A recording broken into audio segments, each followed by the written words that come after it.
If you're new to running and you want to get started, then you are exactly at the right place. Now, before you get into full-fledged running, it is very important for you to ease into a running routine. It is important for you to incrementally build endurance as well as strength. As your cardiovascular system adapts, you can gradually increase the running capacity as well. So the key here is to take it slow. This will also help you prevent injuries. Now, before even taking that first ride, it is very important for you to understand two things: dynamic warm-up and static stretching. To get the most out of your runs and stay injury-free, it is very important for you to warm up your body before the running session and then stretch those muscles once the running session is done. Most beginners commit a big mistake of stretching those muscles before the running session. This is a strict no-no. Before the running session, the muscles are cold, which means that the blood flow to the muscles is very low.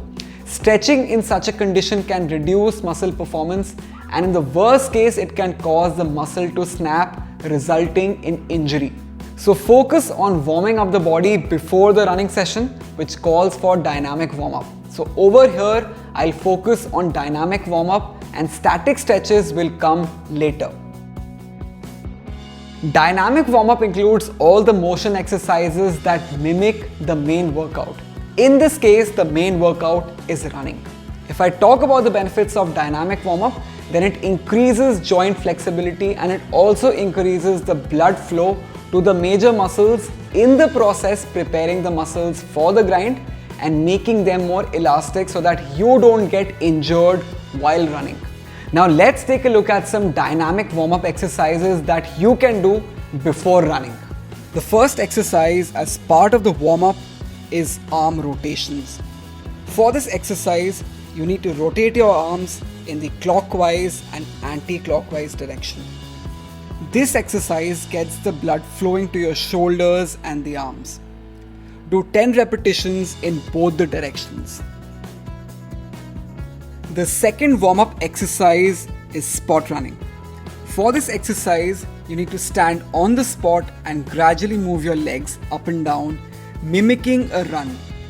This is a great exercise to get the blood flowing in your whole body. Do 30 seconds of spot running. The third exercise is calf raises, where you need to stand in position and raise your calves to warm them up. Do 15 calf raises before moving on. The fourth exercise is leg swings. If your balance is good, then just stand at your place and swing your leg just like I'm doing in the video. If your balance isn't that great, then take the support of a wall to do the swings. This exercise is great for increasing the mobility of your leg muscles. Do 10 reps for each leg. Just in case you missed the dynamic warm-up or you're not able to do the dynamic warm-up, walk for 5 to 10 minutes because walking very closely mimics the running motion.